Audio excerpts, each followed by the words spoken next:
When does actually human life start? Whatever the mother is going through, it is being communicated automatically to the child.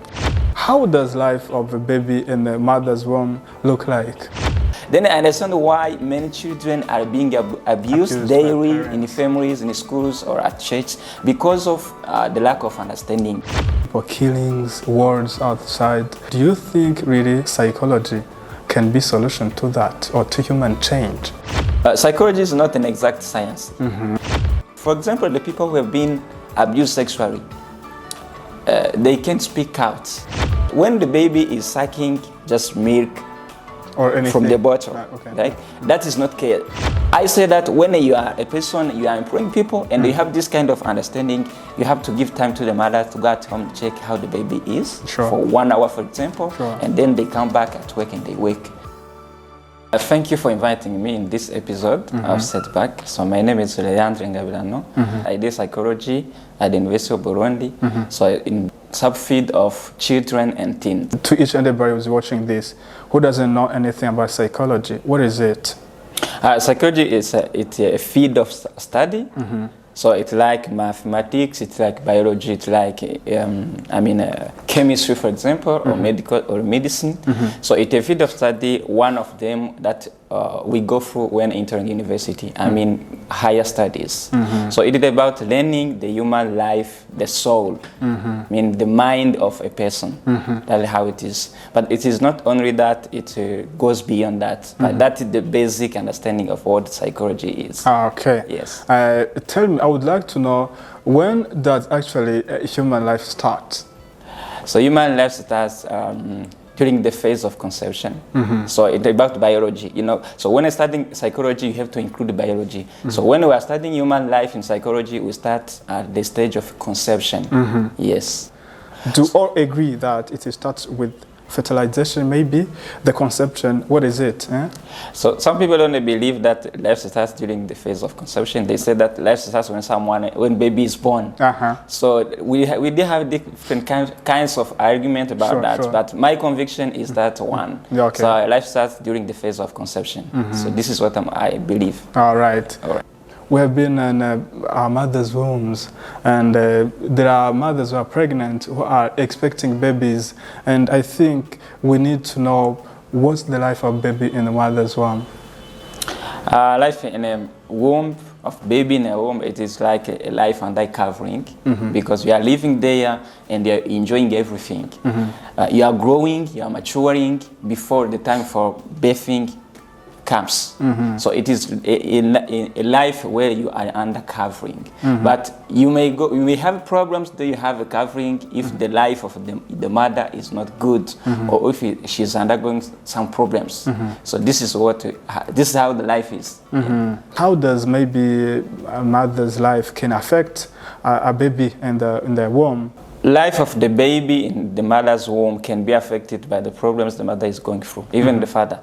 So the problems that occur in the families can affect the child when he is still or when she's still in the womb. So for example, when the mother is being beaten, or she's being rejected, or she's not being loved by the father. So the emotions she's feeling are communicated, they are transmitted to the child. When the mother is going through certain problems, the child is going to feel that.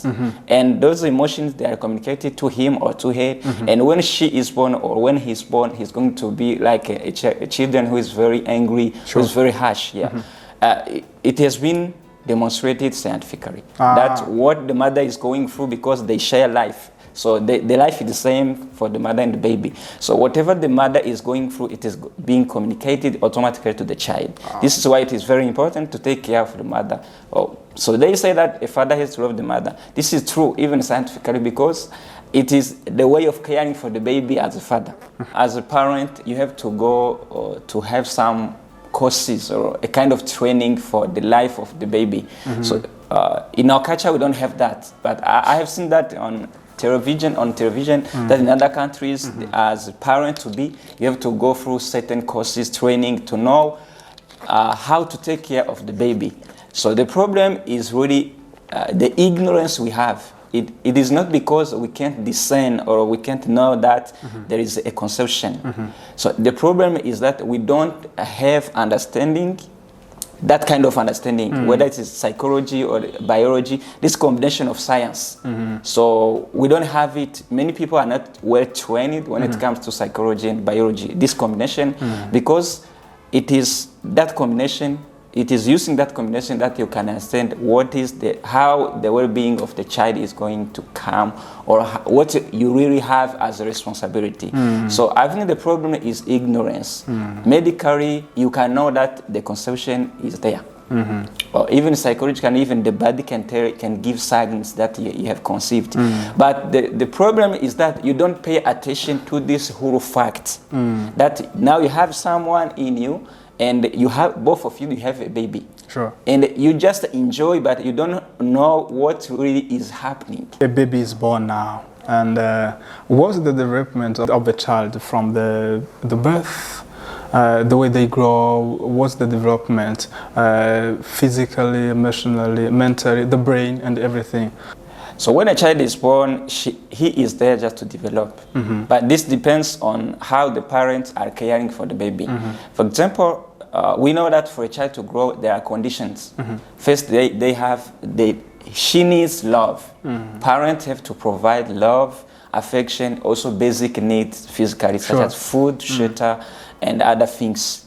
And also there has to be, they have to respect the stages of development. So we know that from 0 to 3 age, it is the first stage. The children has to be taken care of because she is not independent or he is not independent. They have to take care of her, much time caring for the baby. But when the child is developing at 2 years, she can move. She can use the legs, she can move, she can run quickly. So it is another stage, but it is not well developed to say that she is independent. Sure. So between 3 and 6, it is the second stage of development. Then you can send the child to school. 3 to 6, you mean months or years? Yes. Okay, years. Okay, yeah. From 0 to 3 years, the first stage. Sure. From 3 years to 6 years, free stage. From 6 to 12, I think that is the last stage of development, because at 12 you are a teen. Oh. Yeah, something like that. It means that you somehow you are independent. Yeah, that's how it is. How do you interpret someone, behavior? In psychology, we say that there is a normal behavior, and also there is pathological behavior. So we study both. What are they? Yeah, normal behavior means that you are there, you are born, they take care of you, and they grow normally. So you can play with other kids, you can go to school, you can go to feast. You are a normal person. So, but the problem is that when there are signs that person has certain problems, like disorders or impairment, this is the focus, I think, of the main thing you have to know. Because when the child is behaving normally, there is no problem. You just enjoy life, you laugh, you are together, you enjoy family life, you go to different places. But when it comes to pathological behavior, that is where we see problems in families, or in relationships, or even at school, or even at church, or even in relationships between us in society. Okay. Yeah. Interactions. Yeah. Interactions. Sure. So I think the way people suffer from different problems as children, and it depends on the stage in which they are, between 0 and 3, or between 3 and 6, between 6 and 12. So it depends upon the stage in which you are, and the autonomy you have to deal with those problems. Yeah. Okay. When you say the well-being of a child, or a child in a family, or a family in general, what do you mean? What is it about? Can you tell us more about that? My interest in psychology, and especially the subfield of children and teens, it is because I have been abused. When I was in primary school, so we used to go to school, we were running very fast, and I was still a small child. So my grandbrother was told me, run quickly. Run quickly, and I was still a small kid. I couldn't run quickly. It was not possible because my muscles and the rhythm of my heart couldn't afford that. All right. So inside me, I feel that I was angry because this person is asking of me something I couldn't do. Sure.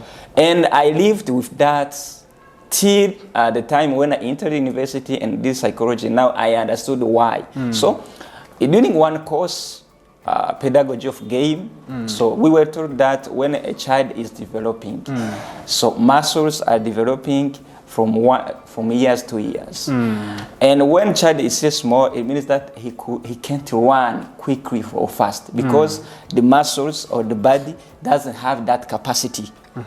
This is how I came to understand the problem I was having back in primary school. Then I understand why many children are being abused daily in families, in schools, or at church because of the lack of understanding or caring.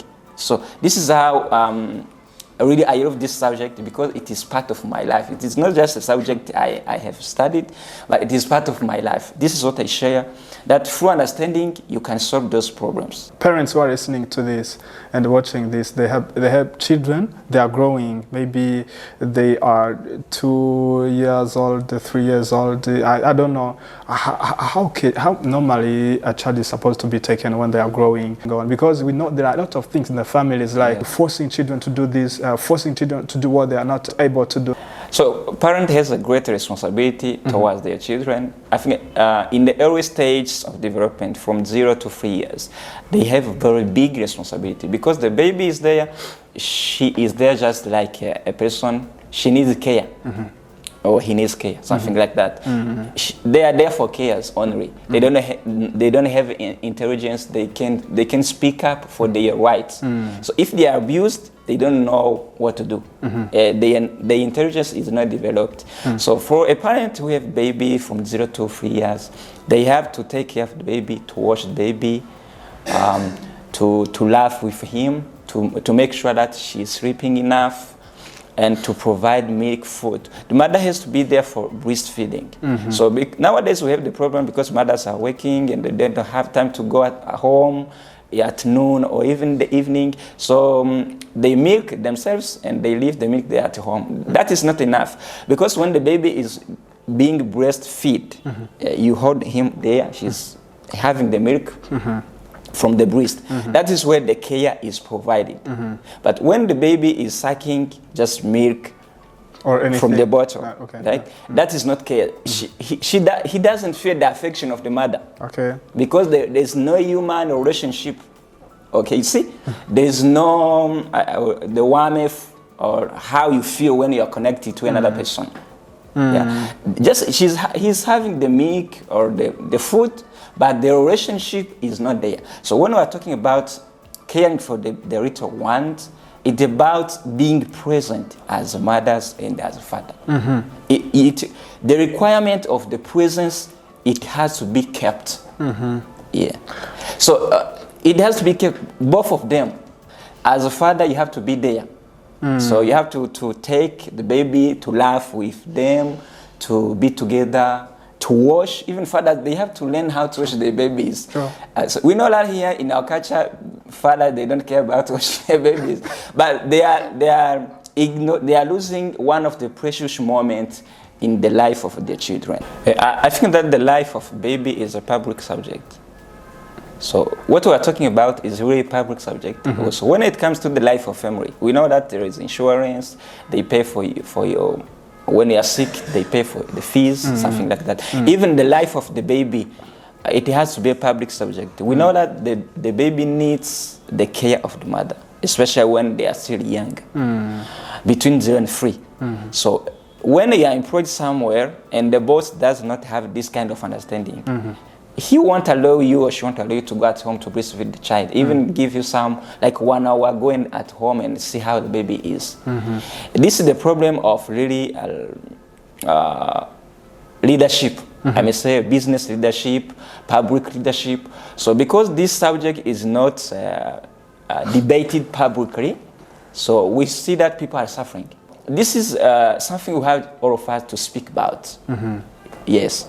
I say that when you are a person, you are employing people and you have this kind of understanding, you have to give time to the mother to go at home, check how the baby is for 1 hour, for example, and then they come back at work and they work. The life of the baby is really important for the country of community. It has been shown that when you have been abused in your tender age, it's very difficult for yourself to develop in even adult life, because your future depends on the care you have received when you are still young.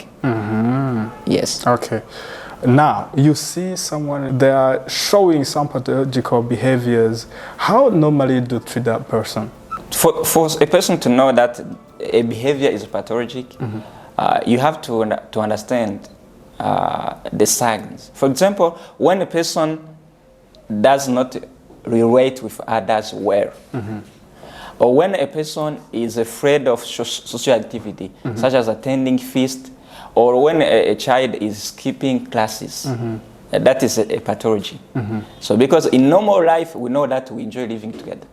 So if a person does not enjoy living well with others, that is a problem. Or also when a person is an employee or is a boss, but he is or she is underperforming in a work, that is also a sign of a problem. She may be suffering from the inside, because psychological problems, they are inside you. You don't see physically. They are just, you see them in how a person behave or act, or how he speaks. Yeah, that's how you can know that it is a pathology. The way somebody is behaving at 18, at 15 can be connected to maybe when he was 2 or what? How do you connect that period, the 2 period? Is that connected? Yeah, everything is connected. Life is like a chain. You start like this, the result will be this. You start like this, the result will be this. So this is how it is. We all know you have a normal life. Your family is there, they take care of you. So that is part of your performance. So when you have received affection, when you have been given a shelter, for example, and when there have been no strifes in your family, your parents were not conflicting, fighting against each other. So you grow normally. You have affection, you have food, you have clothes, you are being sent to school. That is good. Even when you are given a job, you perform well, because in you you have not witnessed problems in your family. But we know that the children who have been abused in families, for example, they were not given clothes, good clothes. You know, abuse is just missing or not having those small things like good clothes, like money just to celebrate your birthday. Sure. That is part of abuse. So when you're still young, you need affection. So we know that here in Burundi, in Africa, we don't celebrate the life of children. We say that when you're asking money pocket, they don't. they say that that is not good. Okay. They say you are lazy, you are not good child, but that is part of life. It is showing affection. Yeah, sure. Yeah, Birthdays, games, yeah. Yeah, that's part of life, and we need just to emphasize these things, because all of us, in a certain way, have been abused, but we don't really give importance to that. Remember, okay? So, for me to know that someone has been abused. So it can, you know the person when you have a relationship with them. The people you work with, the people you live with, or the people who are related to your friends, for example. That is how you know a person. You need the presence of the person to know them, or through therapies. When someone has been abused and he comes, he's seeking healing. So that is how you know a person. But when you are observing people, some may perform well when they have issues in their heart. So it has a way of coming up when, for example, you have been abused. And I mentioned the subject. For example, the people who have been abused sexually, they can speak out. Because our culture, people can speak out. But when you bring that subject, for example, you're talking and they say that sex is bad, like that. Yeah, they say, truly sex is bad. Because they have the wound in their heart. Yeah, sure. And now you connect the wound with what you're sharing. That's how you see that people, they have been through something which is bad. So this is how you can know that. You can connect the dots for killings, wars outside, misbehaving of the people. Mr. Léandre, do you think really psychology can be solution to that or to human change? Psychology it has a role. I think it has a role to play in bringing solution to such problems. But not only psychology. So psychology is important because it sheds light on problems we have that we don't understand, and also it provides the solution. We know that when you have been taught something and you have an understanding of that thing, then you understand how to have the solution. But when you don't understand that what you have is a problem, you don't seek for a solution. I think that the first thing you have to do is to show people that they have problems, not telling them that they have to look for the solution. Because normally for someone to go to a medical cabinet, for example, you see symptoms, and then you go to see a doctor. But for psychology, people don't see signs. Even if they are there, they don't see them because they don't have the understanding. Yeah. This is why even for medicine to move forward, there have been public advocacy, just sensitizing people. This is a problem. This is a problem, like gender-based violence. Now, because it is a public subject, people, they are aware of that. But about psychology, many people, they don't know here in Africa, in Burundian families. It's because even the psychologists, they are not investing much time speaking up about this. This is just something they have to do. They have to speak up. They have to communicate what they have learned. So for people to know that what they are going through is normal or pathologic. They have to emphasize, to invest money, time, effort in that. All right? So when then people know that they have problems, then they can look for solutions. Because you look for a job when you are unemployed. Sure. This is how it is. So the role of psychology, I mean that it is that one of helping people to understand themselves, to live well with others, and to live a fulfilled life, performing well on work, and also achieving success. This is, psychology has a role to play in that. All the processes of human life. That's true. Yeah, yes. Any weaknesses? Psychology is not an exact science. All right? That is one of the weaknesses. It is not like that. You don't give tablets like a doctor. Sure. Yeah. It depends on the environment the person is living in, such as the workplace, the family. So your solution may fail not because it is bad, but because the person is living in a bad environment. And for that solution to work, you have to take the person out of that environment. So this it may bring some conflict because you want the person to move out, to change the place or to go somewhere else, but the family is not agreeing with that. So this becomes a problem. So psychology is not an exact science. You can tell, you do this and the result is this. It depends upon the conditions, the present situation, and also how the person can adapt, the will of the person. So it is not exact. It can fail, it can fail. Good.